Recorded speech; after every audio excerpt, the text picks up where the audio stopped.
திருச்சி கிழக்கில் போய் நன்றி தெரிவிக்க போகும்பொழுது முதலமைச்சரான பிறகு முதன்முறையாக கலந்து கொள்ளக்கூடிய கூட்டம்.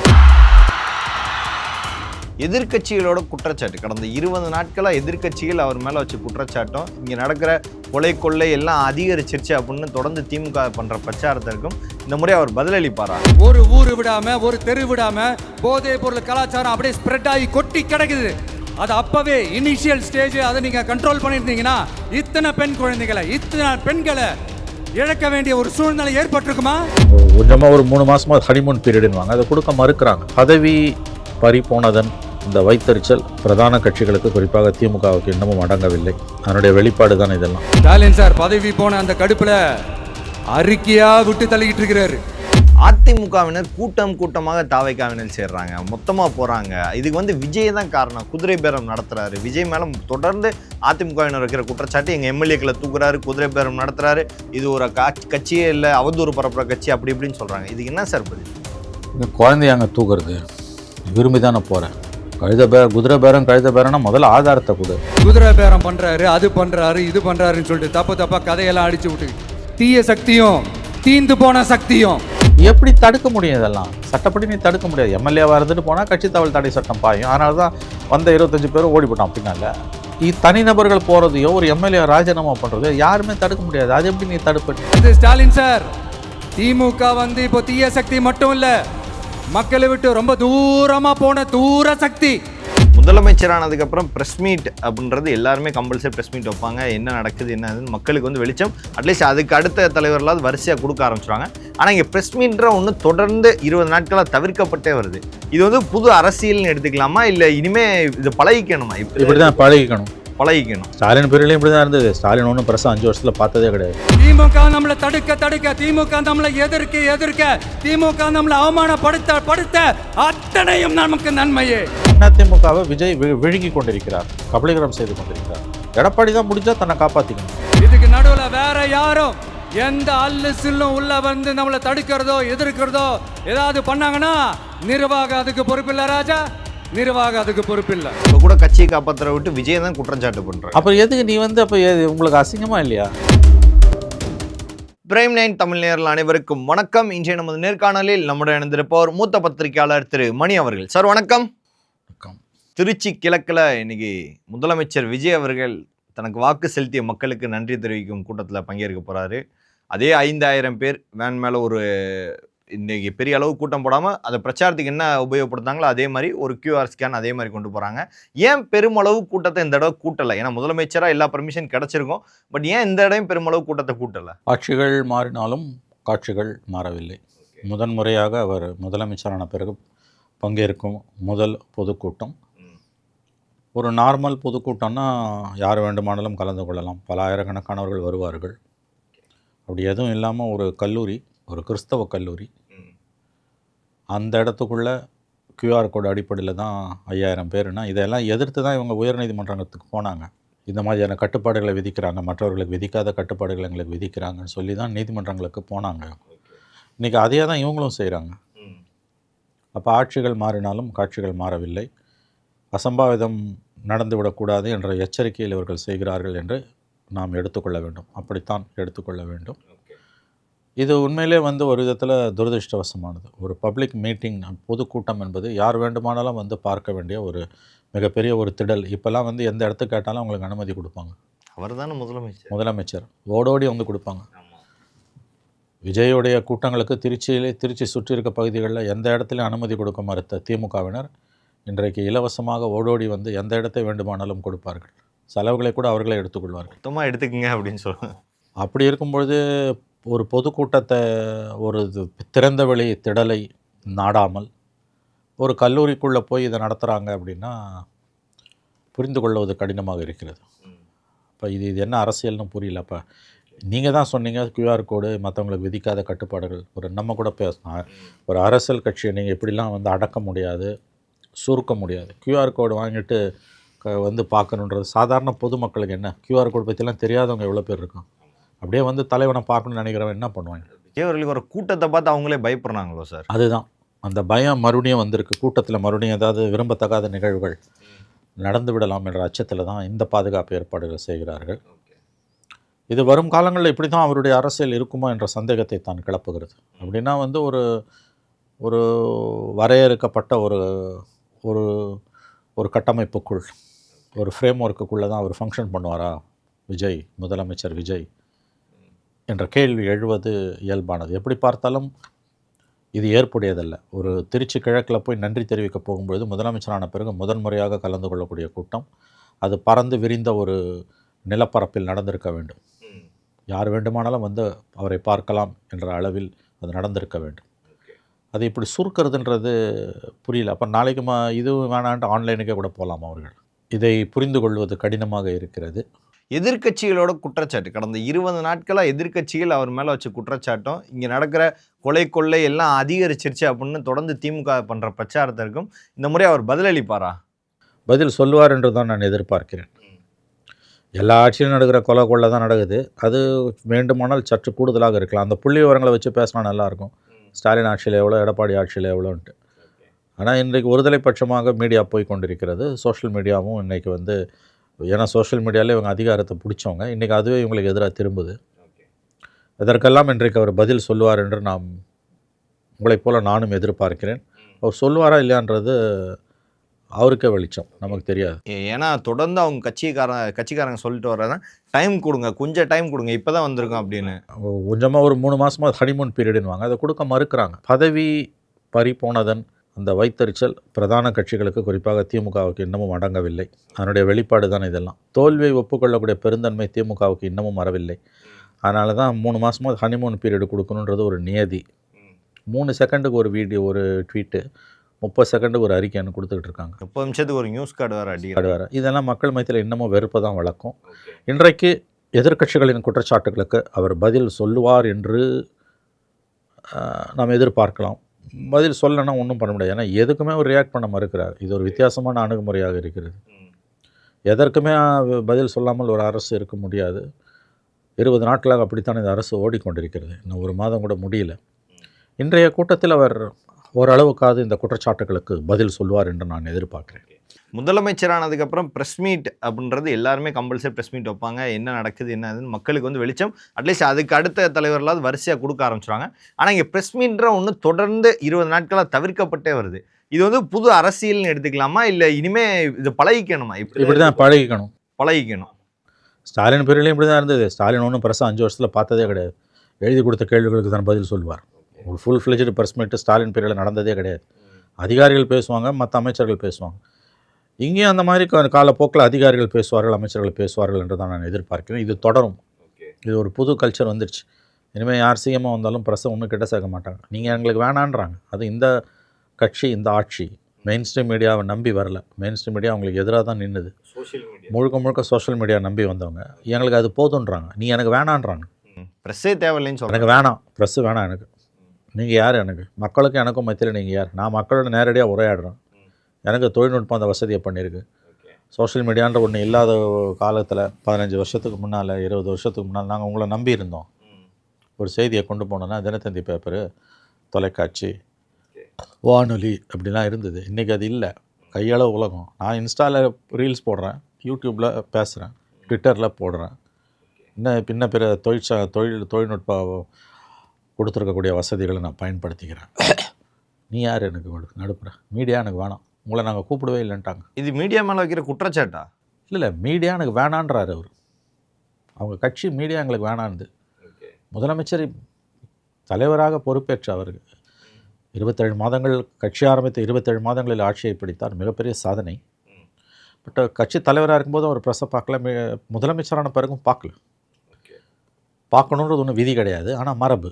பல பிரச்சனைகள் அரசு காரணத்திற்கு நேரடியாக மீடியா மூலமாக மீடியா கொஸ்டின் கேட்கும்போது தான் போகும்.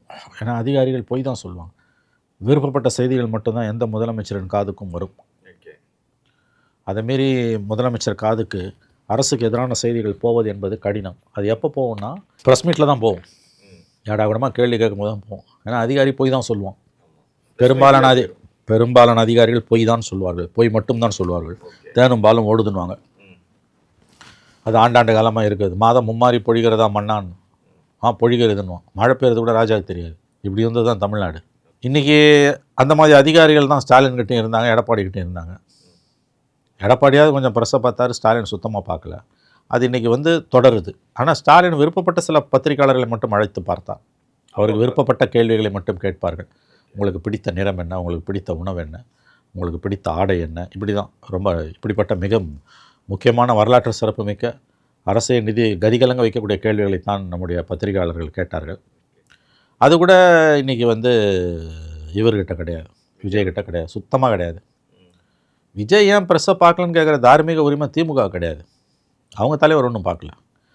இன்றைக்கி திருவாளர் பொதுஜனமோ மீடியாவோ அந்த கேள்வியை கேட்குறாங்கன்னா அவங்க என்ன சொல்கிறாங்க, எங்களுக்கு வேணாம், நான் அவங்களை கூப்பிடவே இல்லைன்றாங்க. எல்லாத்துக்கும் பொறுப்பு அவர் தானே சார், ப்ரெஸ்ஸை சந்திக்கணும் தான் திமுக வலியுறுத்துது. அதை அவர் பார்க்கலன்னா குறைந்தபட்சம் தலைமைச் செயலாளரை பார்க்கணும், இல்லை யாராவது முக்கிய அமைச்சர்கள் பார்க்கணும். யாருமே பார்க்க மாட்டேன். பார்க்கணுன்றது சட்டம் கிடையாதுங்க. பார்ப்பது என்பது வந்து அதன் அளவிலேயே ஒரு முக்கியத்துவம் வாய்ந்தது கிடையாது. It is not an end in it self ஆங்கிலத்தில் சொன்னான். பட் அரசின் செயல்பாடுகள் குறித்த வெளிப்படைத்தன்மை வேண்டும் என்பதற்காக முதலமைச்சர் செய்தியாளர்களை சந்திக்க வேண்டும் என்று நாம் சொல்லுகிறோம். ஒருவேளை முதலமைச்சர் சந்திக்க விருப்பப்படாவிட்டால் தலைமைச் செயலாளரோ அல்லது முக்கியமான விஷயங்கள் பற்றி மூத்த அமைச்சர்களோ, செங்கோட்டையன் இருக்கார், அவர்களோ சந்திக்கணும்.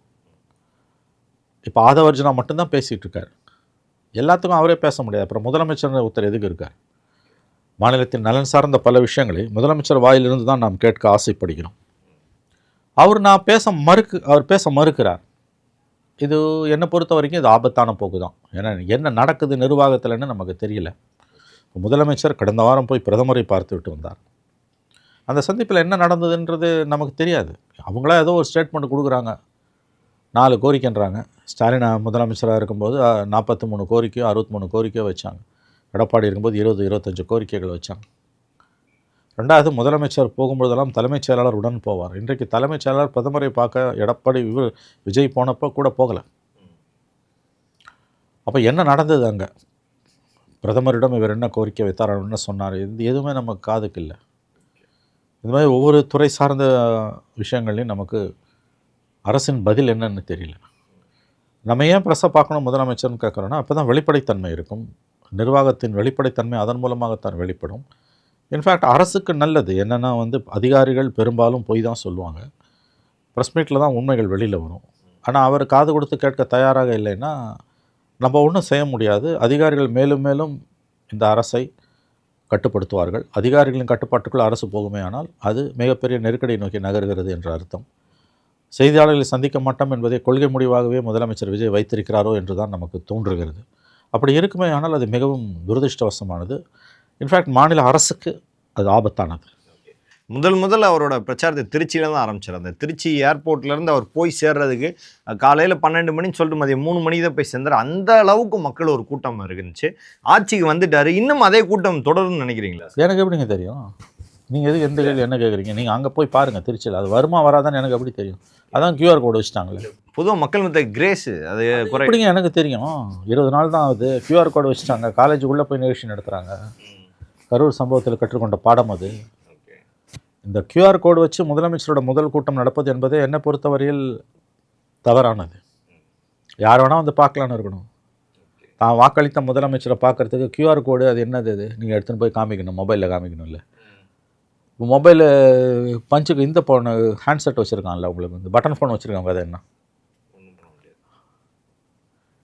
எதுக்கு போய் QR கார்டை போடணும்? நான் சொல்கிறேன், நான் வாக்களித்தவர் முதலமைச்சராகி வருகிறாருன்னா ஒரு பறந்து விரிந்த மைதானத்தில் வச்சா தூரம் வந்து பார்த்துட்டு போகிறான். எல்லா இடத்துலையும் LED ஸ்க்ரீனிங் வச்சிங்கன்னா இவ்வளவு கட்டுப்பாடு எதற்கு? இந்த கட்டுப்பாடுகள் தேவையற்றவை, இது எங்களை முடக்கக்கூடிய காரியம்னு நீங்கள் தான் சொன்னீங்க. எல்லா கட்சிகளுக்கும் QR கோடு வைக்கல. எந்த கட்சிங்க? ஒரு பொலிட்டிக்கல் பார்ட்டிக்கு எப்படிங்க QR கோடு வைக்க முடியும்? இது என்ன அபத்தமாக இல்லை இருக்குது? சரி, அந்த கவர்மெண்ட்டு பண்ணிச்சு. அந்த கவர்மெண்ட்டு உங்களை பார்த்து அஞ்சு நடுங்கியது. அதே மாதிரி நீங்கள் அவர்களை வீழ்த்தி காட்டினீர்கள். இப்போ அந்த கவர்மெண்ட்டில் போடப்பட்ட அதே உத்தரவுகளை நீங்கள் பின்பற்றி QR கோடை வச்சு தான் முதலமைச்சர் கூட்டத்துக்கு ஆட்கள் வரணுன்னா ரொம்ப துரதிருஷ்டவசமானது. நீங்கள் தான் சொன்னீங்க அவங்க எங்கள் வந்து வளர விடாமல் தடுக்கிறாங்க. இப்போ நீங்களே உங்களை தடுத்துக்கிறீங்க. அது எப்படிங்க QR கோடு வச்சு ஒரு முதலமைச்சர் நிகழ்ச்சிக்கு வர முடியும்? அதுவும் அவர் வின் பண்ண தொகுதியில் இடத்துக்கு ஒன்றும் பஞ்சம் கிடையாது. அன்னைக்கு வந்து மைதானத்தை கொடுக்க மறுத்தான், இன்றைக்கி மறுப்பான எவனது? அன்றைக்கி நடு ரோட்டில் நடக்கும். ஆமாம், கண் அசைச்சா இன்றைக்கி பெரிய மைதானத்தை ஏன் நேருவே கூட, நம்முடைய நண்பர் நேரு அவர்களே கூட ஏற்பாடு செய்து கொடுப்பார். எவ்வளோ கேட்டாலும் அவர் கொடுப்பார். அவருடைய அக்ஷய பாத்திரம் அளவில்லாதது. அந்த அளவுக்கு அவர்கிட்ட இருக்கு. ஆமாம் ஆமாம், அவருடைய அட்சய பாத்திரம் அளவில்லாதது, அதனால் அவரே வந்து கொடுப்பார் மகிழ்ச்சி. அதனால் இந்த நேரத்தில் எதற்காக இப்படிப்பட்ட ஒரு அணுகுமுறையை இவர்கள் மேற்கொள்கிறார்கள் என்று தான் நமக்கு புரியவில்லை. இது என்ன, இது இந்த அணுகுமுறையே தவறு. அதிமுகவினர் கூட்டம் கூட்டமாக தாவைக்காவினர் சேர்றாங்க, மொத்தமாக போகிறாங்க. இதுக்கு வந்து விஜய் தான் காரணம். குதிரை பேரம் நடத்துகிறாரு. விஜய் மேலே தொடர்ந்து அதிமுகவினர் வைக்கிற குற்றச்சாட்டு, எங்கள் எம்எல்ஏக்களை தூக்குறாரு, குதிரை பேரம் நடத்துகிறாரு, இது ஒரு கட்சியே இல்லை, அவதூறு பரப்புற கட்சி, அப்படி இப்படின்னு சொல்கிறாங்க. இதுக்கு என்ன சார் பதில்? இங்கே குழந்தையாங்க தூக்குறது, விரும்பி தானே போகிறேன். குதிரை பேரம் கழுத பேரம்னா முதல்ல ஆதாரத்தை கொடு. ரெண்டாவது உங்கள் பிரச்சனை எம்எல்ஏ போகிறதானா, கட்சிக்காரன் போகிறது இல்லையா? பல மாவட்டங்களில் கலகலத்துக்கிட்டு இருக்கு. அதிமுகவே இல்லை இன்றைக்கி. 2000-3000 பேராக போகிறாங்க. சேரம், அவன் சேர்றது உங்களுக்கு கவலை இல்லை, எம்எல்ஏ போகிறது தான் உங்கள் கவலை. நீ கவலை பண்ணணும்னா அதை பற்றி கவலை பண்ணணும். இது எப்படி நீ தடுத்து நிறுத்த முடியும்? உங்கள் தலைமையை பிடிக்கலன்னு போகிறாங்க. ஜெயலலிதா மரணத்துக்கு பிறகு 10 வருஷமாக தோல்வியை தவிர வேறு எதுவுமே உங்கள் தலைமை உங்களுக்கு கொடுக்கல. அவன் போகிறான், அதை எப்படி தடுக்க முடியும் ஒரு ஜனநாயக நாட்டில்? எனக்கு புரியல. எம்எல்ஏ ராஜினாமா பண்ணிட்டு போகிறதையும் தடுக்க முடியாது, உன் தொண்டம் போகிறதையும் தடுக்க முடியாது. உங்களால் உங்கள் தொண்டர்களை கட்டுப்படுத்த முடியலன்னா அது உங்கள் பலவீனம். அதுக்கு எதுக்கு நீங்கள் வந்து இன்னொருத்தரை போய் குறை சொல்கிறீங்க? விஜய் தான் காரணம் முழு குற்றச்சாட்டை வைக்கிறாங்க. PS போனார், மனோஜ் பாண்டியன் போனார், வைத்தியலிங்கம் போனார், எம்எல்ஏ பதவி எதிர்பார்த்து தான் போனாங்க. அவங்களெல்லாம் சேர்த்துக்கிட்டு எம்எல்ஏ பதவி ஸ்டாலின் கொடுத்தாரு. அப்போல்லாம் பொங்கி வராத கோவம் இப்பயும் பொங்கி வருது. 3வது ஒரு ஆள் வந்துட்டேன் அப்படின்றது வருதா? அதானே, எப்படி தடுக்க முடியும்? இதெல்லாம் சட்டப்படி நீ தடுக்க முடியாது. எம்எல்ஏவாக இருந்துட்டு போனால் கட்சி தகவல் தடை சட்டம் பாயும். அதனால தான் வந்த 25 பேரும் ஓடி போட்டான் பின்னால். தனிநபர்கள் போகிறதையோ ஒரு எம்எல்ஏ ராஜினாமா பண்ணுறதையோ யாருமே தடுக்க முடியாது. அது எப்படி நீ தடுப்ப? நீ அதிமுகவில் நின்னவங்கள, அதிமுக சிம்பலில் நின்னவங்கள ராஜினாமா பண்ண வச்சு திமுகவில் ஸ்டாலின் சேர்த்தப்போ எம்எல்ஏ சீட்டு கொடுப்பான வாக்குறுதியில் தானே சேர்த்தாரு. ஜெயிக்கவும் செஞ்சாங்கல்ல. அப்போல்லாம் பொங்கி வராத அறிவுஜீவிகள் இப்போ எதுக்கு இவ்வளோ உணர்ச்சி வசப்படுகிறார்கள்? அதனால் யார் வேணால் எங்கே வேணால் போகலாம், அது அவங்களோட உரிமை. அதெல்லாம் அவங்கவுங்க உரிமை, அது யாரும் தடுக்க முடியாது. புலம்பி எந்த பிரயோஜனமும் இல்லை. எம்எல்ஏ போகிறத பற்றி புலம்புறவங்க தொண்டர்கள் 2000-3000 பேர் போகிறாங்க. அதை பற்றி தொழிற்சங்கத்தில் போயிருக்காங்க. முக்கியமான விஷயம், அதிமுகவோட எதிர்காலம் ரொம்ப இருண்ட எதிர்காலம் என்பதற்கு ஒரு முக்கியமான உதாரணம் சொல்கிறேன். தொழிற்சங்கத்திலேருந்து போகிறாங்க. தொழிற்சங்கமே கிடையாது தாவேக்காக்கு. தமிழ்நாட்டில் 3 கட்சிகளோட தொழிற்சங்கங்கள் தான் பலம் வாய்ந்தது. ஒன்று திமுக, ஒன்று அதிமுக, ஒன்று CITU-CPM. அதிமுக தொழிற்சங்கத்திலேருந்து கொத்தாக போகிறான். மொத்தமாக தாவேக்கா துண்டை போட்டு மாறிட்டு அப்போ தொழிற்சங்கத்தில் வந்து கால் பதிக்கிறதுக்கு தாவேக்கா தயாராகிட்டு இருக்கு. அதிமுகவை விஜய் விழுங்கி கொண்டிருக்கிறார், கபலீகரம் செய்து கொண்டிருக்கிறார். எடப்பாடி தான் முடிஞ்சால் தன்னை காப்பாற்றிக்கணும். புலம்பி எந்த விதமான பிரயோஜனமும் இல்லை, குற்றச்சாட்டுகளை சுமத்தி எந்த பிரயோஜனமும் இல்லை. கவர்னர்கிட்ட போய் நிற்கிறாங்க. கவர்னர் என்ன செய்ய முடியும்? சிபிஐ விசாரணை விட நீ உத்தரவிட முடியாது. மாநில அரசோட அனுமதி இல்லாமல் சிபிஐ உள்ளே வர முடியாது. சட்டம் தெளிவாக இருக்குது. அப்போ எதுக்கு இந்த புலம்பல்? நீங்கள் உங்கள் தலையில் நீங்களே மண்ணை வாரி போட்டுக்கிட்டீங்க. போனவங்கள எல்லாரையும் வெளியில் அனுப்புனார் எடப்பாடி. இன்றைக்கி இந்த நிலைமையில் வந்து நிற்கிது கட்சி. 10 வருஷமாக தோல்வியை தவிர வேறு எதுவுமே இல்லையே. புகழேந்தி சொல்கிறா சார், அதிமுகவின் அனைவரும் எம்ஜிஆருக்கு பிறகு விஜய் ஒரு கரிஸ்மேட்டிக் லீடராக பார்க்குறாங்க. அது உண்மையா சார்? அதனால தான் போகிறாங்கன்னு. அதான் ஓரளவு உண்மை தான், அது அதில் எந்த சந்தேகமும் இல்லை. அதனால தான் போகிறாங்க. அந்த கட்சிக்கு கவர்ச்சியான தலைவர் தேவை, இல்லைன்னா அந்த கட்சிக்கு காலி ஆகிடும். எம்ஜிஆர், ஜெயலலிதா, அதுக்கு பிறகு விஜய், நடுப்புற எடப்பாடி இந்த மாதிரி ஜெயிச்சு கொடுத்துட்டு போனதால் வண்டி ஓடிச்சு. இல்லைன்னா முடிஞ்சிருக்கும் கதை. அப்புறம் 5 வருஷம் இப்படி எதிர்கட்சியாக ஓட்டிட்டாங்க. 6வது வருஷம் ஆட்சி வரும் நம்பிக்கையில் வராதுன்னு தெரிஞ்சு போச்சு. அடுத்த 20 வருஷத்துக்கு தமிழ்நாட்டில் கூட்டணி அரசு தான். அதிமுக மறுபடியும் வந்தாலும் கூட்டணியாக தான் அரசு அமைக்க முடியும். அந்த அளவுக்கு வந்து இன்றைக்கி நிலைமை கீழே போயிடுச்சு. 66 சீட் 47 சீட் ஆயிருக்கு. அப்போ எம்ஜிஆரும் ஜெயலலிதாவும் கட்டி காத்து வளர்த்த கட்சி இன்றைக்கி நடுத்தரில் நிற்கிது. விஜயோட எதிர்பார்ப்பை நம்பி இருக்குது. அதுக்கு எந்த காலத்துலேயுமே அந்த கட்சிக்கு செல்வாக்கு மிக்க கவர்ச்சியான தலைவர்கள் இருந்தால் தான் அந்த வண்டியை ஓட்ட முடியும். ரெண்டாவது, அந்த கட்சியோட கொள்கை ஒன்றே 54 வருஷம் எதிர்ப்பு. அதுக்கு ஒருத்தர் வந்துட்டார். உங்களை விட நல்லா திமுக எதிர்க்கிறதுக்கு ஒருத்தர் வந்தோடனே அதிமுக இருப்புக்கான அந்த காரணங்களே எக்ஸிஸ்டென்ஷியல் கிரைசிஸ் ஆங்கிலத்தில், அது உயிர் திருப்பதற்கான அரசியல் ரீதியாக உயிர் திருப்பதற்கான காரணங்களே கிட்டத்தட்ட முடிவுக்கு வந்து கொண்டு இருக்கிறது. இதுதான் பிரச்சனை. எம்எல்ஏ அங்கே ஓடுறான், எம்பி இங்கே ஓடுறான், ஓட தான் செய்வான். கடந்த காலங்கள் ஏன் ஓடல, எப்பயும் ஓடுறான். 103 தொகுதியில் 3வது இடம் வந்திருக்காங்க. 109 தொகுதியில் 18 தொகுதியில் டெபாசிட் போயிருக்கு. எல்லாரையும் வெளியில் அனுப்புனா தான் எடப்பாடியோட சாதனை, வேறு ஒரு சாதனையும் கிடையாது. இப்போ கூட கட்சியை காப்பாற்ற விட்டு விஜய் தான் குற்றச்சாட்டு பண்ணுறாங்க. அப்போ எதுக்கு நீ வந்து அப்போ உங்களுக்கு அசிங்கமாக இல்லையா? ஆங்கிலத்தில் சொல்லுவாங்க, you cannot control the out side world. வெளி உலகத்தை உன்னால் கட்டுப்படுத்த முடியாது. யாராக இருந்தாலும் வெளி உலகத்தை உன்னால் கட்டுப்படுத்த முடியாது. உங்கள் தோல்விகளுக்கு, உங்கள் பல்ட்டிகளுக்கு உங்கள் கட்சி சதைஞ்சு சின்ன பின்னமாய் நெல்லிக்காய் மூட்டையை சதுறதுன்னா அது நீங்கள் தான் காரணம். எதிர்கட்சி எதுக்கு குறை சொல்கிறீங்க? ஜெயலலிதா தேமுதிகலேருந்து 7 எம்எல்ஏக்களை உருவினாங்க. எதிர்கட்சி தலைவர் பதவி அந்தஸ்தையை பிடுங்கினாங்க விஜயகாந்த். என்ன பண்ண முடிஞ்சது? திமுக எத்தனை பேர் 2006-11 வந்து மதிமுக அதிமுகலேருந்து ஆளுங்களை ராஜினாமா பண்ண வச்சு ஜெயிக்க வச்சு தான் கட்சியில் சேர்த்தாங்க. எல்லோரும் பண்ணுறது தான். இப்போ பண்ணும்போது உங்களுக்கு கிளாரிங்காக இருக்குது. ரெண்டாவது மீடியா வந்து முழுக்க திமுக கண்ட்ரோலில் இருக்குது. சோஷியல் மீடியாக்குள்ளேயும் விஜய் பிடிக்காதவர்கள், விஜய் எதிர்ப்பவர்களின் குரல் இப்போ உயர வர ஆரம்பிச்சிருக்கு. அது எல்லாத்தையும் வச்சு நீங்கள் இன்றைக்கி வந்து கார்னர் பண்ணுறீங்க. 20 நாள் கூட ஆகலை. 3 மாதமாவது ஒரு ஹனிமூன் பீரியட் இருக்கும். நீங்கள் டெய்லி இப்படி பண்ணுறதால இது எதிர்மறையாக தான் போகும். அது அவங்களுக்கு திமுக நண்பர்களுக்கு புரியவில்லை. ஒன்றும் செய்ய முடியாது. நம்ம விராலிமலை விஜயபாஸ்கர், சி.வி. சண்முகம் அவர்கள் தொடர்ந்து கடந்த வாரங்கள் முழுக்க வந்திருக்கு. இன்றைக்கி தாவைக்கால சேர்ந்துருவாங்க, நாளைக்கு தாவைக்கால சேர்க்கை இருக்குது. ஆனால் ஏதோ ஒன்று தடுக்குது, எங்கே நிப்பாட்டுதுன்னே தெரியல சார். இவங்க 2 பேர் சேர்றது உறுதியாகுதா இல்லையா சார்? சார், எனக்கு தெரிஞ்ச வரைக்கும் விஜய் தயங்குகிறார். இவர்கள் 2 பேரையும் சேர்த்துக்கொள்வதற்கு முதலமைச்சர் விஜய் தயங்குகிறார். குறிப்பாக விஜயபாஸ்கரை சேர்ப்பதற்கு அவர் மிகவும் தயங்குகிறார். ஏன்னா அவர் மீது ஏகப்பட்ட ஊழல் குற்றச்சாட்டுகள், சிபிஐ விசாரணை, குட்கா கேஸ் எல்லாம் இருக்குது. சி.வி. சண்முகத்தை சேர்ப்பதற்கும் அவர் தயங்குகிறார். பட் குறிப்பாக விஜயபாஸ்கரை சேர்க்க மிகப்பெரிய தயக்கம் காட்டப்படுகிறது தாவேகா தரப்பிலிருந்து. அதனால் அவங்க இன்றைக்கி வந்து அங்கேயும் போக முடியாமல் இங்கேயும் போக முடியாமல் திருசங்க சுகத்தில் இருக்காங்க. ஆனால் அவங்க ரெடியாக இருக்காங்க விஜய் பக்கம் வர்றதுக்கு. பரிதவித்து கொண்டிருக்கிறார்கள், தவித்து கொண்டிருக்கிறார்கள் 2 பேரும். விஜய் செவிமடுக்க மறக்கிறார். அதான் அதில் இருக்க சிக்கல். தொடர்ந்து அதிமுகவோட ஆதரவு இப்போ 25 எம்எல்ஏக்களில் 18 பேர் கிட்டத்தட்ட எடப்பாடி பக்கம் போயிட்டாங்க. இவங்க மீதம் இருக்கிறவர்கள் எல்லாருமே விஜய் நம்பி தான் இருக்காங்களா சார்? 100% அவங்க. ஆனால் அந்த நம்பிக்கை பொய்த்து போகும். எல்லாரையும் அவரால் வந்து அரவணைக்க முடியுமான்றது கட்சி தாவல் சட்டப்படி அவங்க மாட்டிப்பாங்க. ஒன்று ராஜினாமா பண்ணிட்டு வரணும், இன்னும் ஒரு 2-3 பேர் ராஜினாமா பண்ணுவாங்கன்னு சொல்கிறாங்க. இன்னும் ஒரு 7-8 பேர் தொகுதிகளுக்கு பை எலெக்ஷன் வந்துடும். அதில் ஜெயிச்சா ஒரு 115 வரைக்கும் போகலாம். இந்த நம்பர்ஸ் எல்லாருமே தாவேகா தான் போக முடியும். அது எப்படி போய் முடியும்னு நமக்கு தெரியல. எல்லாரும் உங்களுக்கு வந்து இப்போ இந்த ஜெயிக்கிறவங்க ராஜினாமா பண்ணுறவங்க எல்லாமே ஜெயிச்சிருவாங்கன்னு உறுதியாக சொல்ல முடியாது. தோற்று போகிறதுக்கும் வாய்ப்பு இருக்குது. தோற்று போனால் இருக்கிறதும் போச்சுன்னு அர்த்தம். 20 நாளில் நடக்கிற குற்றச்சாட்டுகள் எல்லாம் இன்றைக்கி வந்து பேசலன்றது மறுகட்டம். ஆனால் இதெல்லாம் சீரியஸாக எடுத்துக்க ஆரம்பிச்சிடுவாங்களா, இல்லை ஓகே இன்னும் ஹனிமூன் பீரியடில் தான்? இதுதான் நல்ல கேள்வி. அவங்க சீரியஸாக எடுத்துக்கிட்டு நடவடிக்கை எடுக்கிறத பற்றி பேசணும். அவங்க எதுவுமே பேசலைன்னா நம்ம என்ன பண்ண முடியும்?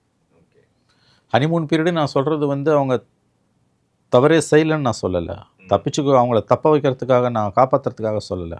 எனி கவர்மெண்ட் நியூ கவர்மெண்ட் அது இவங்கெல்லாம் புதுசு. செங்கோட்டையனை தவிர எல்லா மந்திரியும் புதுசு. என்ன நடைமுறைன்னே அவங்களுக்கு தெரியாது. தான் துறை எதுனே தெரியாமல் பேசுகிற மந்திரிலாம் இருக்காங்க, நம்மளே பார்த்துருக்கோம்.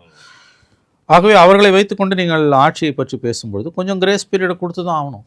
ஆனால் தொடர்ந்து கொடுத்துட்டு இருக்க முடியாது. அதையும் நான் ஒத்துக்க. ஓட்டு போட்டவர்கள் கொடுக்க ஆரம்பிச்சிருக்காங்க, ஆனால் ரொம்ப நாள் கொடுக்க முடியாது. எவ்வளவு சீக்கிரமாக அரசு செயல்படுகிறதோ அவ்வளவு சீக்கிரம் அதற்கு நல்லது. பல்வேறு அரசியல் கேள்விகளுக்கு பதில் தமைக்காக மிக்க நடிச்சார். நன்றி, வணக்கம்.